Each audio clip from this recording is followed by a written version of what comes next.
Hello, everyone. I'm Professor Plank. I respond to various theological and ideological questions and claims from a rationalistic and naturalistic approach in an effort to give and explain the opposite viewpoint and help to balance the conversation. You know, I've dabbled before in responses to some of the folks from the Daily Wire, but usually it's when they've been interviewing prominent apologists, and it was really those apologists that I was responding to. In general, the Daily Wire doesn't delve too frequently into theology, as they're more of a political and culturally far-right commentary organization.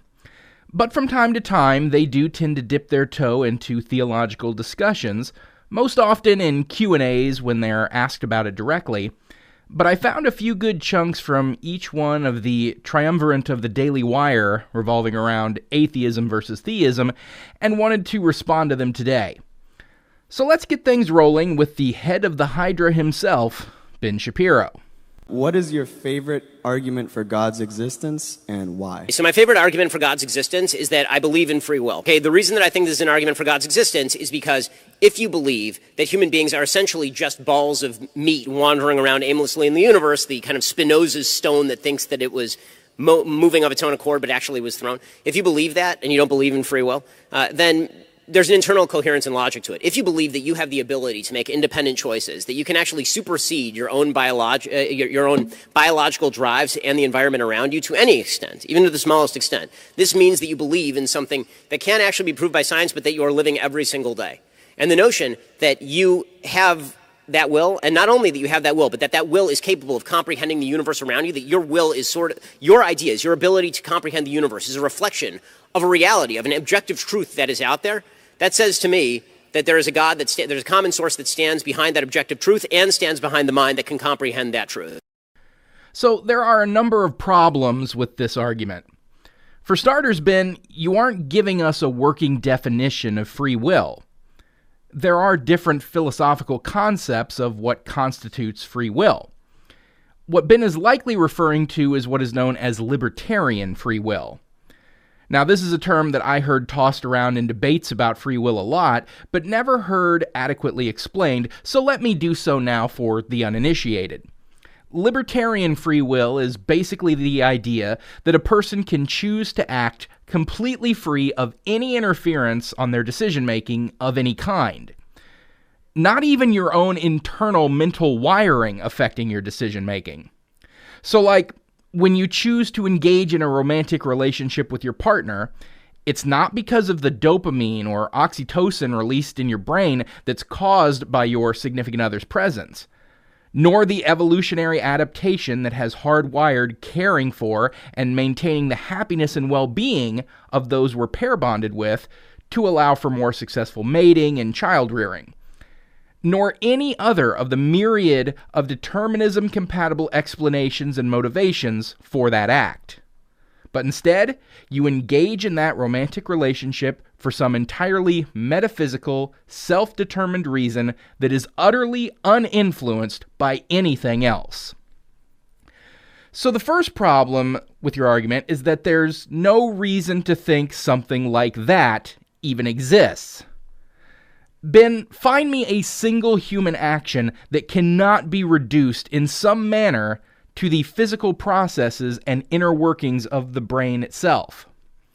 I mean, I just described, in a quick and dirty fashion, the materialist/determinist rationale for love and relationships. Why did you choose what you had for breakfast this morning? Or the clothes that you put on today? Why did you choose your profession as a political commentator and media entrepreneur? Why did you choose the names that you did for your kids? In literally every choice you make, one could boil them down to the inner workings of your brain or biology.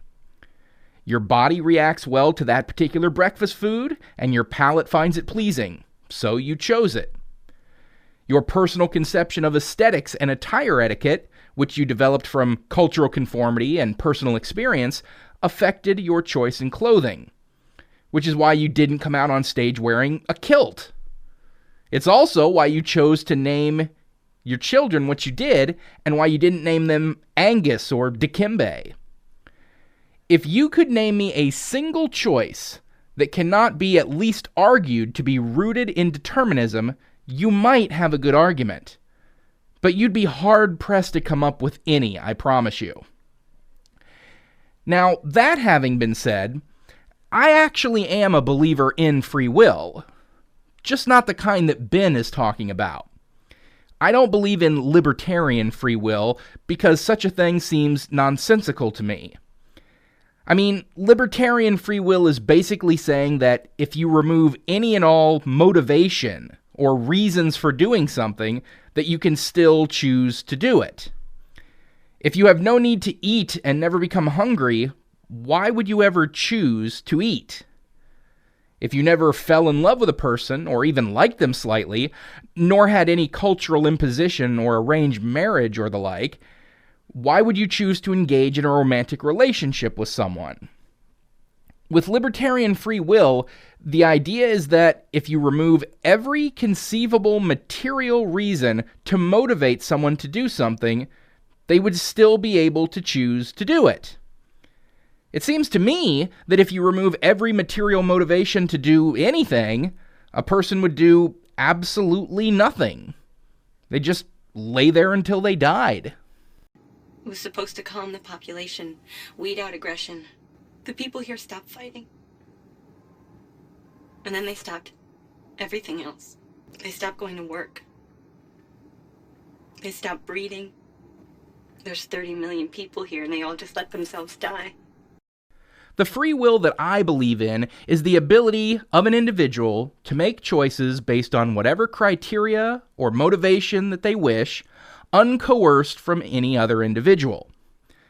If I'm out on a drive with no destination in mind, just enjoying the ride, and I come to a fork in the road, and I decide to turn left rather than right, sure, it's probably because of things like a left bias that I have because I'm left-handed, or that I live on a one-way street that necessitates turning left when leaving my house, so I'm more used to left turns. That's determinism, sure. But as long as no other thinking agent is coercing my decision, I still consider it free will. But of course, this kind of free will does not require the existence of a God. Which leads me to the next problem I have with your argument, Ben.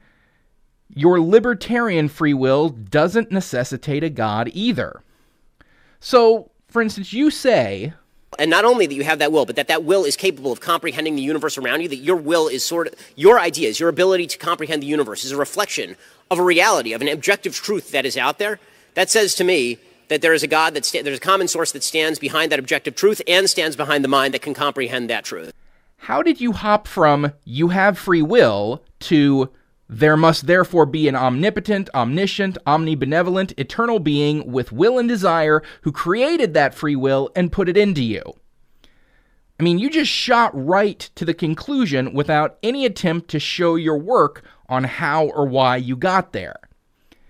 I mean, even if we accept for the sake of argument that libertarian free will exists, why does it require a God to have created it? Why couldn't it be a natural outgrowth of a certain level of what we would call consciousness? That when a brain reaches a certain level of complexity, it grows beyond purely materialistic motivations and naturally attains more metaphysical considerations for its choices. I mean, look at the problem of artificial intelligence, for instance.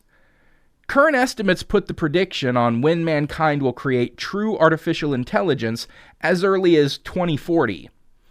That would mean a computer program that can think and grow beyond the parameters of its programming. And if that happens, if we make a computer program with what some might call free will, how would that jive with your beliefs, Ben? What, would that mean that God would have had to imbue the program with a soul when humans weren't looking? Or maybe that free will can be attained naturally when the neural network reaches a certain level of sophistication? So, whether you believe in libertarian free will or deterministic free will, or no free will at all, I see no reason to assert that any of it requires a God to bring it about. So, let's leave Ben Shapiro behind and move on to our next Daily Wire talking head. Up next is Michael Knowles. He's a pedantic, pontificating, pretentious bastard, a belligerent old fart, a worthless, steaming pile of cow dung, figuratively speaking. What concerns you the most about politics in the United States today? My greatest concern is a headline that just popped up last week, which is a dramatic drop in Americans believing in God. And you should recognize it as a big problem, even if you don't believe in God. This is the predictor of everything else. People are fond of saying that politics is downstream of culture. Culture is downstream of religion. Cult and culture come from the same root word. What a culture worships defines that culture. And a culture that worships God is going to be a better society. And a culture that worships money is not going to be as good a society. And a culture that worships sex is not going to be as good of a society. To quote John Adams, the U.S. Constitution is built for a moral and religious people. He says the Constitution is not fit for any other kind of people. And so if we lose that, we lose the country.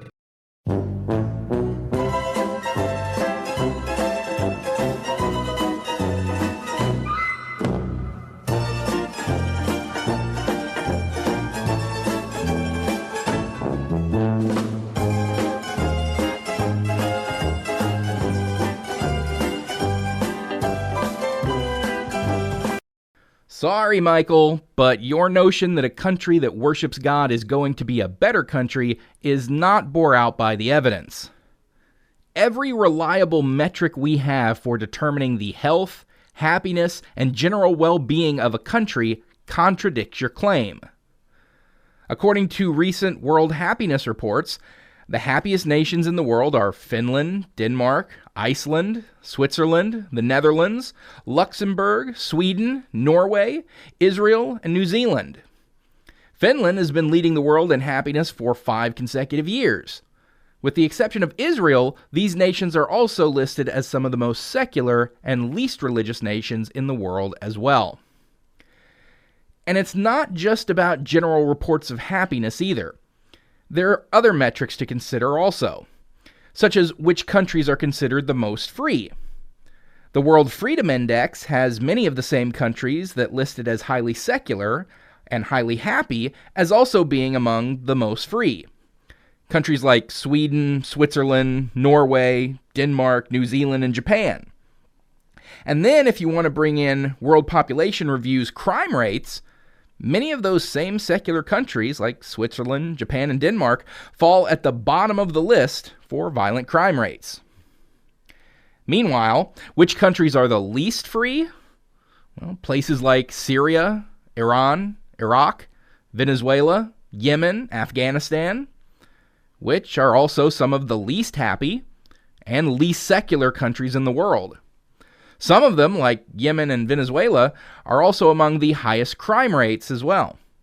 And lest you turn it into Islam makes for a bad country and Christianity makes for a good country type of argument, keep in mind that Venezuela, number one with a bullet, pun intended, as far as crime statistics go, is about 93% Christian. The vast majority of those being Roman Catholic, like yourself, Michael. And then to your other point that a culture has to worship something, I don't see why that need be the case. Sometimes you Christians like to play fast and loose with the term worship, claiming that if you don't worship God, you'll end up worshiping money or sex or oneself. How about we don't worship anything? The fact that a culture that utilizes capitalism recognizes money and the acquisition of it as a necessity for life does not mean they worship it. In fact, there are plenty so-called men of God who worship the almighty dollar a lot more than any secular person you might meet. And the fact that a society progresses to become sex positive does not mean that they worship sex. Especially if you're talking about modern Western countries where monogamy is still very much the norm and no one is shamed for engaging in it. Reactions to Ben Shapiro's criticism of WAP notwithstanding. So, evidence is not your friend here, Michael.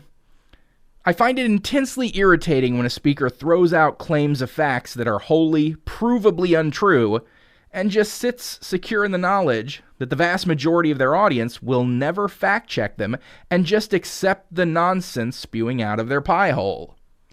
But around here, we do check claims for validity. And Michael, you were about as wrong on this as you can be. Your mother was a hamster, and your father smelt of elderberries. Now go away, or I shall taunt you a second time. And now we come to the third of our Daily Wire triple shot. It's time, ladies and gentlemen, to hear a word or two from Mr. Matt Walsh. Are you okay? I'm fine. I just threw up in my mouth a little bit. Now, when the Supreme Court made the decision about Roe v. Wade, we were told that by the left, including many of them secular atheists, doesn't matter what the Supreme Court says, women have the right to abortion. What do you mean right? What are you appealing to exactly when you talk about this mystical right that exists? You're not appealing to God. What are you appealing to? If you can only appeal to man, if you can only appeal to the government, then it's up to them what the rights are. And it doesn't make any sense. If the government says you have a right to this, it doesn't make any sense to say, no, that's not true. What do you mean it's not true? According to you, a right by definition is simply whatever the government says. This is a real problem that I don't think anyone on the left has even attempted, or very few people on the left have even attempted to confront or deal with or wrestle with. And it just makes everything they say about human rights totally meaningless. What are non-religious people appealing to where rights are concerned? There's plenty of non-theistic moralities and systems of ethics that don't appeal to the supernatural as a basis for themselves. Secular humanism, consequentialism, and free thought are some examples. But even within a culture with a large theistic base, secular ethics can be the root of the society. Like, for instance, the one we live in, Matt. Say what you will about the Declaration of Independence appealing to unalienable rights endowed by the Creator. But the Declaration of Independence is not the document that we organized our government on or around. That would be the Constitution. And the Establishment Clause of the First Amendment prohibits the government from establishing a religion. And that goes beyond just not having an official state religion and ending it there. It means that the government cannot appeal to any particular religious doctrine as its basis for drafting legislation. As much as Christians like to vehemently insist that the phrase separation of church and state doesn't appear anywhere in the Constitution, Thomas Jefferson, a person who was pretty important to the ideas underpinning the Constitution, referred to the First Amendment as creating a wall of separation between church and state as the third president of the U.S. And U.S. Supreme Court Justice Hugo Black famously stated in Everson versus Board of Education that the First Amendment has erected a wall between church and state, and that wall must be kept high and impregnable. So that would also apply to how our government views human rights and the establishment of them. They can't be based on what any religion says, but must be determined in a secular manner. No different from how any secular philosophy would go about determining rights. But I want to go back and belabor one thing you said, Matt. If you can only appeal to man, if you can only appeal to the government, if you can only appeal to man, if you can only appeal to the government, if you can only appeal to man, if you can only appeal to the government. Appealing to man and appealing to government are two very separate things. Government is an organization. It is not an organizational representative of the entirety of mankind. If one is appealing to human rights derived from a secular framework, that does not automatically mean whatever the government says goes. I mean, that's ludicrous. Many, many governments have certainly not had the best interest of their constituents at heart, and I would hazard to say that every government in all of human history has had political actors within them with varying levels of power and authority, who decidedly did not have the interest of their people in mind. Appealing to what is best for mankind as a whole does not even come within a country mile of being synonymous with claiming that the government that is in charge makes the rules and they must be followed without question. Proponents of secularism in government are not goose-stepping yes-men for those in power, and it's obtuse of you to imply that we are. So that will bring us to an end to addressing the bad takes on theistic topics from the boys at the Daily Wire. We had poor reasoning and unwarranted jumping to conclusions from Ben Shapiro, completely fabricated claims that contradict volumes of empirical data from Michael Knowles, and willful ignorance and strawmanning of one's ideological opponents from Matt Walsh. These aren't exactly new rhetorical tactics for them, as they regularly employ similar strategies when they go through their usual stick, a la political and cultural matters. So why would we expect any different where religion is concerned? So to all the talking heads at the Daily Wire, let me offer a final word or two. Kiss my ass. Kiss his ass. Kiss your ass. Happy Hanukkah. So, thanks for watching, everyone.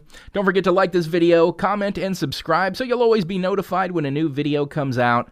Until next time, I'm Professor Plink, reminding you to keep striving for greater understanding. It's the best way to get wherever you want to go.